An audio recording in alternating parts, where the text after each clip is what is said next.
साबिक army chief पर तनकीद के मामले पर तहरीक-ए-इंसाफ और मुस्लिम लीग काफ में इख्तलाफात पैदा हो गए। मोनिस इलाही ने भी खुलकर इख्तलाफ का इजहार कर दिया। कहा कि जनरल बाजवा के खिलाफ मौजूदा मुहिम गलत है। जनरल बाजवा ने PTI को सपोर्ट किया, बल्कि जनरल बाजवा ने तो तहरीक अदम एतमाद के वक्त भी उन्हें यानी मोनिस इलाही से कहा कि वो इमरान खान के साथ जाएं। एक इंटरव्यू में इंकशाफ कहा कि अगर जनरल बाजवा अदम एतमाद का हिस्सा होते तो हमें क्यों उस तरफ जाने का कहते। जनरल बाजवा ने PTI के लिए सब कुछ किया और अब जब वो चले गए हैं तो PTI वाले उनके खिलाफ बातें कर रहे हैं, उनके खिलाफ ट्रेंड चला रहे हैं। ये अच्छी बात नहीं है। जनरल बाजवा ने तो दरियाओं का रुख मोड़ दिया था। अदालतें गैर जानिबदार हैं। पंजाब हुकूमत के मामलात में भी इस्टेब्लिशमेंट का कोई मुदाखलत नहीं रही, ना ही इमरान खान पर हमले की FIR में इस्टेब्लिशमेंट का कोई किरदार है। इस वक्त इस्टेब्लिशमेंट गैर सियासी है।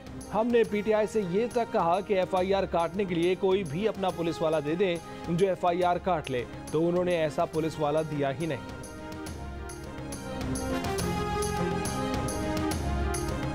आखिरकार इमरान खान और परवेज इलाही की मुलाकात हो गई, लेकिन असेंबली तोड़ने का हतमी फैसला नहीं हुआ।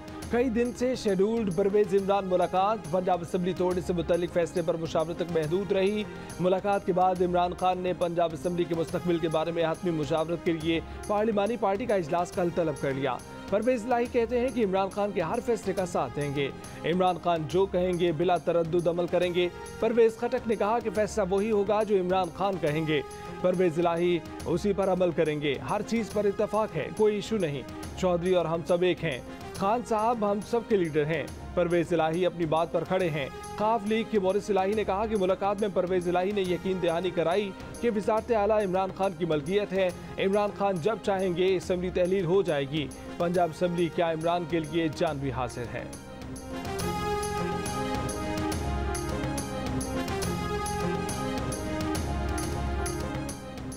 साबिक सदर आसिफ जरदारी का KP और पंजाब असेंबलियों में अदम एतमाद लाने का ऐलान। कहा कि KP के थोड़े दोस्त गुमराह हैं, उन्हें वापस लाना है। एक इंटरव्यू में उनका कहना था कि अब एक नई बात, नई हवा और नई सोच चलेगी। इमरान खान जो करने जा रहे थे अल्लाह के फजल से हमने रोक दिया। अगर इमरान खान गलत फैसला करते तो कौम के लिए ज़्यादा मुश्किल हो जाती। आसिफ जरदारी ने कहा कि आर्मी चीफ की तब्दीली में उनका कोई किरदार नहीं। वज़ीर आज़म की शराफत थी कि उन्होंने बुलाकर पूछा, उन्हें कह दिया कि आपके इत्तेहादी हैं, आपको इख्तियार देते हैं। साजिशी बयानिया और पर्चा लहराना, ये सारी गैर संजीदा बातें हैं। जिंदगी भर के लिए क्यों अमरीकियों की बैड बुक में आना चाहते हो, और बैड बुक में खुद जाना है तो जाओ। पाकिस्तान को क्यों ले जाना चाहते हो? हम किसी की बैड बुक में नहीं जाना चाहते। तमाम मुल्कों से बराबर की सतह पर डील चाहते हैं।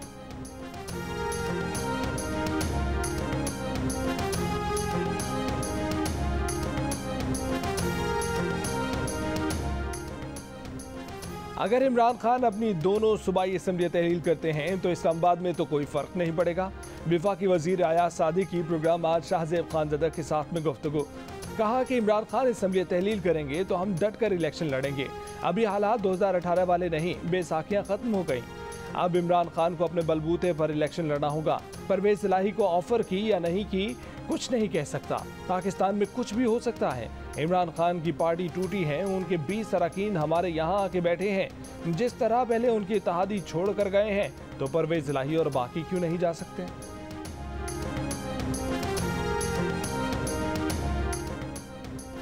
असेंबलियों की तहलील रोक न सके तो इलेक्शन कराएंगे। वफाक और सूबों के इलेक्शन अलग अलग पहले कभी नहीं हुए।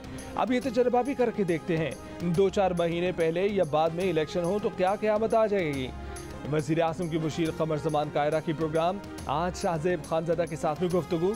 कहा कि हम इमरान खान को इंगेज करने से नहीं हिचकिचाए। इमरान खान शराइत की बजाय मुतालबात पेश करें तो बात आगे बढ़ेगी। कैसे मुमकिन होगा कि पंजाब असेंबली तहलील होगी तो सिंध पर भी ये फैसला मुसल्लत किया जाएगा? ऐसा नहीं होने देंगे।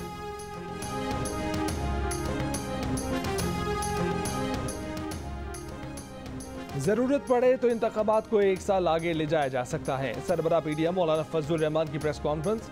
कहा कि उन्होंने इस्तीफे दिए हैं लेकिन निज़ाम चल रहा है। इस्तीफे देने के बावजूद ये लोग मरात ले रहे हैं, बंगले खाली नहीं कर रहे। क्या ये दयानत है? इख्तिलाफ का सबको हक है, साजिश का किसी को नहीं। पंजाब और खैबर पख्तूनख्वा की असम्बलियाँ कब तहलील की जाएं, सिंध और बलूचिस्तान असम्बली से इस्तीफे कब दिए जाएं, PTI की आला सतह की कमेटी में मुतफ़िका राय सामने न आ सकी। कमेटी के कुछ अरकान की 20 दिसंबर तक असम्बलियाँ तहलील करने की सिफारिश। पंजाब से ताल्लुक़ रखने वाले कुछ अरकान का फौरी असम्बलियाँ तहलील न करने का मशवरा।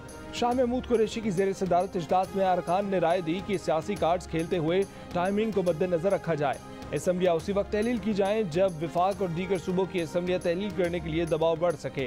कई PTI अरकान का कहना था कि इस वक्त हल्कों में तरक्याती कामों के लिए अरबों रुपए मालियत के टेंडर्स हो चुके हैं। मुतादिद हुकूमती मनसूबे तकमील के आखिरी मराहिल में हैं। कमेटी की सिफारिशात पर पार्लिमानी बोर्ड्स के इजलासों के बाद तारीख का हतमी फैसला इमरान खान करेंगे। जो असम्बलियाँ टूटेंगी सिर्फ वहीं इलेक्शन होंगे। कौमी असम्बली न तहलील करेंगे न वक्त से पहले जनरल इलेक्शन में जाएंगे। अगर आपने फैसला कर लिया है तो देर किस बात की, इंतजार किसका? इस्तीफे दो, बाहर जाओ। करप्ट निज़ाम से निकल रहे हो तो सेनेट से भी निकलो, आज़ाद कश्मीर से भी निकलो, गिलगित बल्तिस्तान से भी निकलो, अपने सदर को भी निकालो। वज़ीर दाखिला राना सनाउल्लाह का इमरान खान के फैसले पर रद्द-ए-अमल। कहा कि पंजाब और KP असम्बली टूटने पर बलूचिस्तान इलेक्शन मुफ्त में नहीं होते, इससे खजाने पर बोझ पड़ता है। असम्बलियों को तोड़ने से रोकने का हर आईनी अमल अपनाएंगे। कोशिश करेंगे कि असम्बलियाँ तहलील ना हों। प्रोग्राम कैपिटल टॉक में गुफ्तगू करते हुए राना सना ने कहा कि फौज की कमान में तब्दीली की तकरीब में वज़ीर आला पंजाब से मुलाकात हुई थी। उन्होंने परवेज़ इलाही से असम्बली तोड़ने से मुतल्लिक पूछा तो परवेज़ इलाही ने कहा कि उन्हें कुछ नहीं पता, अल्लाह जानता है।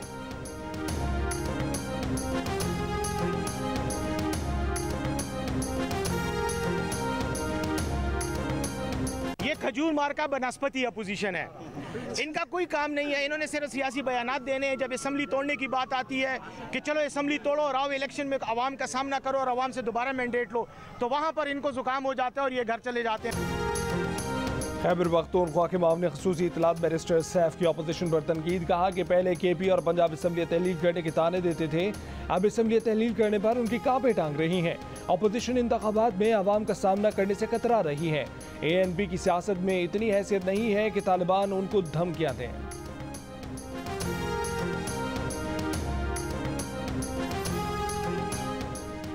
आईनी और कानूनी माहिरीन का कहना है कि सूबाई असम्बली के इजलास के दौरान तहरीक अदम एतमाद दाखिल करने या एतमाद का वोट लेने पर कोई आईनी कदगन नहीं है।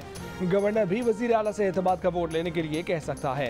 सदर गवर्नर की एडवाइस पर या कौमी असम्बली और सेनेट से करारदाद मंजूर होने की सूरत में आर्टिकल 234 के तहत मुतलका सूबे में 6 माह तक इमरजेंसी भी लगा सकता है।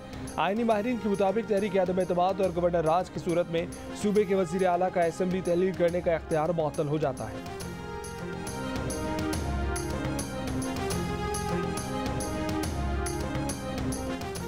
तहरीक इंसाफ के रहनुमा फवाद चौधरी ने कहा है कि सुप्रीम कोर्ट अपने बुनियादी काम से काम रखे।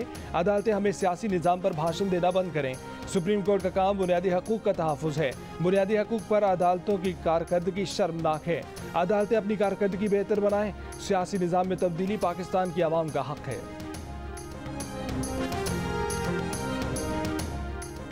साइफर की तहकीकात। FIA ने 6 दिसंबर को इमरान खान को दोबारा तलब कर लिया।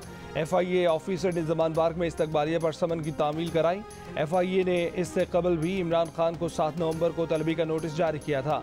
इमरान खान वजीराबाद हमले में जख्मी होने के बायस FIA में पेश नहीं हुए थे। क्या आप समझते हैं क्या ये केस होना चाहिए था? नहीं, बिल्कुल नहीं होना चाहिए। ये मामला ऐसे हैं जो आउटसाइड कोर्ट भी खिलाफात के बावजूद हल हो सकते थे। मेरा कोई ताल्लुक नहीं था 2020 की पिटीशन, मेरा कोई लेना देना नहीं था। मैंने इसकी मुखालफत की थी। मैंने पहले भी 2 बार कहा ये नहीं दायर करनी चाहिए थी। क्या बानी मुत्तहिदा के खिलाफ केस में मुत्तहिदा के धड़े पीछे हटने लगे। MKM के साबिक कन्वीनर नदीम नुसरत ने जायदादों के हसूल का केस लंदन की अदालत में लाने की मुखालफत कर दी। फारूक सत्तार बोले कि MKM पाकिस्तान को लंदन में ये केस दायर नहीं करना चाहिए था। MKM पाकिस्तान के रहनुमा वसीम अख्तर ने अदालत में 2015 के आइन को तैयार करने, CEC की जानिब से मंजूर करने और उसे लंदन भेजने का एतराफ़ किया। राब्ता कमेटी की जानिब से मंजूर किए जाने से इनकार कर दिया।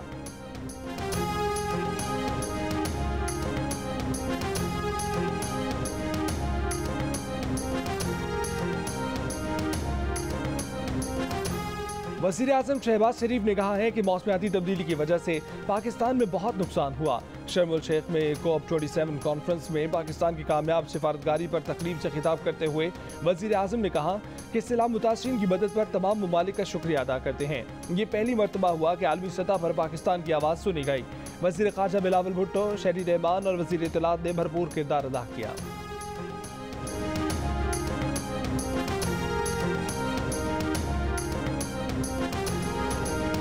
स्टेट बैंक के पास डॉलर नहीं, बैंक एलसी नहीं खोल रहे। मुल्क में दवाओं के खाम माल की दरामद बंद हो गई। पाकिस्तान फार्मास्यूटिकल मैन्युफैक्चरर्स एसोसिएशन का इंकशाफ। एसोसिएशन का कहना है कि स्टेट बैंक के पास डॉलर्स की कमी के बायस बैंक एलसी नहीं खोल रहे, जिसकी वजह से मुल्क में दवाओं का खाम माल नहीं आ रहा। दवा साज इदारों के पास पैसे हैं, मगर वो बैरून मुल्क से खाम माल नहीं मंगवा पा रहे। एलसी ना खुलने की वजह से पाकिस्तान में तिब्बी आलात की दरामद भी कम होती जा रही है।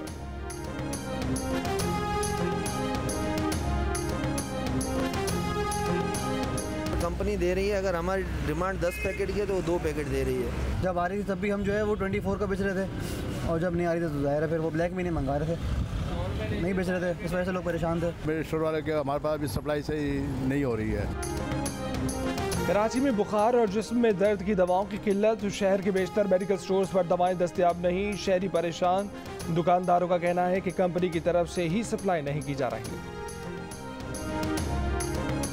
मेरे बच्चे भी जाते हैं लेकिन सुबह गैस नहीं होती, रोटी नहीं बनती, बच्चे भूखे चले जाते हैं, मैं भी भूखी चली जाती हूँ। जब शार्ट बंद होते हैं तो कमर्शियल भी आते हैं हमारे पास, और वैसे घरेलू भी आते हैं। काफ़ी मांग थोड़ा ज़्यादा हो गया अभी। सिंध और पंजाब के मुख्तलिफ शहरों में गैस की लोड शेडिंग से शहरी परेशान। मुल्तान, हैदराबाद और रावलपिंडी में एलपीजी की मांग बढ़ गई। घरेलू सार्फिन के साथ साथ कमर्शियल सार्फिन भी एलपीजी गैस सिलेंडर्स खरीदने पर मजबूर। रावलपिंडी में जलाने वाली लकड़ी की कीमतों में इजाफा कर दिया गया।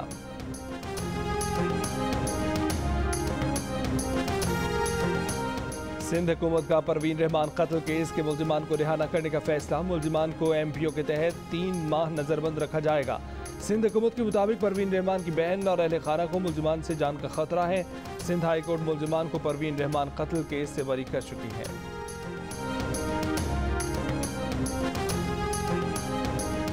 फैसलाबाद में पुलिस ने खातून पर तशद्दुद करने वाले 3 मुल्जिमान को गिरफ्तार कर लिया। दीगर मुल्जिमान की तलाश जारी। मुल्जिमान ने गुज़िश्ता रोज खातून को बरहना करके तशद्दुद किया और वीडियो वायरल कर दी थी।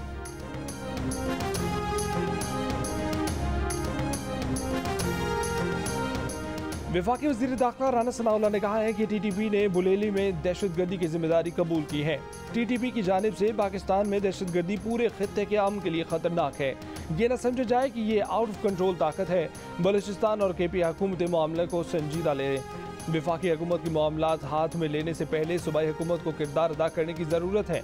वज़ीर आला केपी की जिम्मेदारी है कि वफाक से मदद लें। वज़ीर आज़म की ज़ेर सदारत सिक्योरिटी से मुतल्लिक इजलास में वज़ीर आला केपी नहीं आए, उन्हें आना चाहिए था।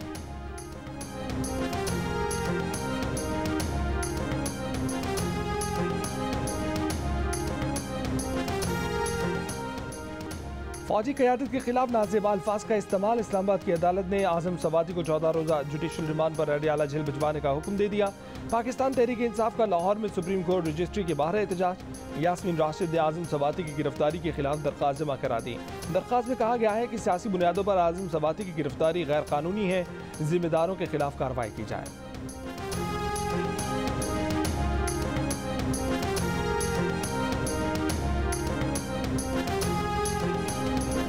मोटरवे पुलिस ने इंसदाद दहशतगर्दी की अदालत के जज को सियालकोट मोटरवे पर 40 मिनट तक रोके रखा। एटीसी के जज के साथ उनकी नवासियां भी थीं। जज साहब ने इजहार बरहमी करते हुए कहा कि उनकी अदालत यहीं लगेगी, हाई कोर्ट भी यहीं आकर फैसला देगी। वफाकी वज़ीर शहरी रहमान ने कहा है कि मुल्क में हालिया बारिशों से शदीद जानी और माली नुकसान हुआ। लॉस एंड डैमेज एजेंडा 30 साल से ज़ेर बहस था, जिसकी अब तकमील हुई। वज़ीर आज़म की क़यादत और रहनुमाई से कामयाबी मिली। आइंदा दहाई मौसमियाती तब्दीलियों के हवाले से फैसला कुन है।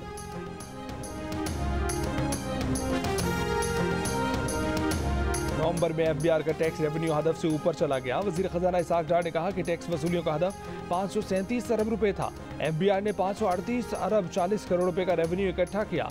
रवा माली साल के पहले 5 महीनों के दौरान FBR ने 2688 अरब रुपए इकट्ठे किए। टैक्स वसूलियों का हदफ 2680 अरब रुपए था।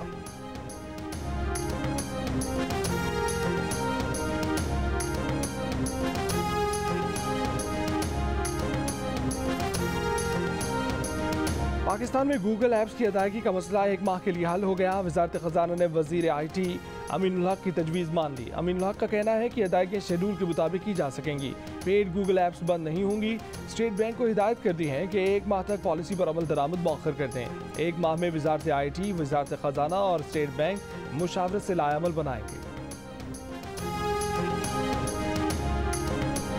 भारत में सहाफ़ियों पर जमीन तंग होने लगी। मोदी सरकार पर डट कर तनकीद करने वाले सहाफ़ी रमेश कुमार ने NDTV से इस्तीफा दे दिया। कहा कि भारत में सब मोदी मीडिया है, सहाफ़त कुचली जा रही है। मोदी मीडिया और सरकार सहाफ़त पर अपना बयानिया थोपना चाहती है।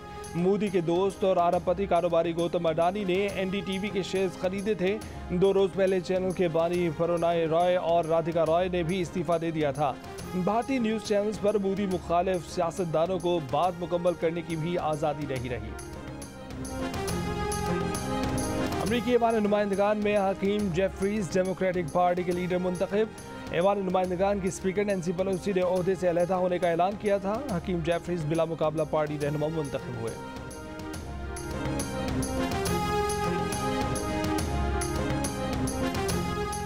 फुटबॉल वर्ल्ड कप में मराकेश ने कनाडा को एक के मुकाबले में 2 गोल से शिकस्त देकर राउंड ऑफ 16 में जगह बना ली।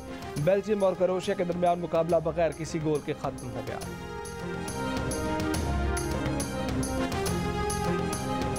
पिंडी जलसा मैच तकसा। British high commissioner Christian Turner का रावलपिंडी टेस्ट के लिए पोठोहारी लहजे में स्टेडियम पहुंचने का ऐलान।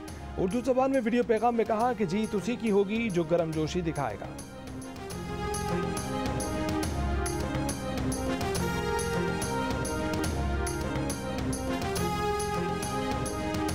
कराची में 15वीं आलमी उर्दू कॉन्फ्रेंस शुरू। इफ्तिताही तकरीब से खिताब में वज़ीर आला सिंध मुराद अली शाह ने कहा कि आजकल बदतमीजी का माहौल है, उनसे बदतमीजी नहीं होती।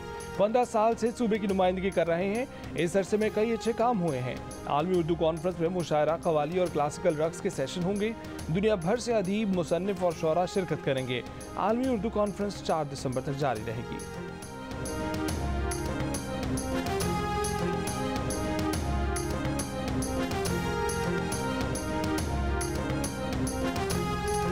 और शहजादा हैरी और मेगन मार्कल की जिंदगी पर मबनी धमाका खेज डॉक्यूमेंट्री का ट्रेलर नेटफ्लिक्स पर जारी।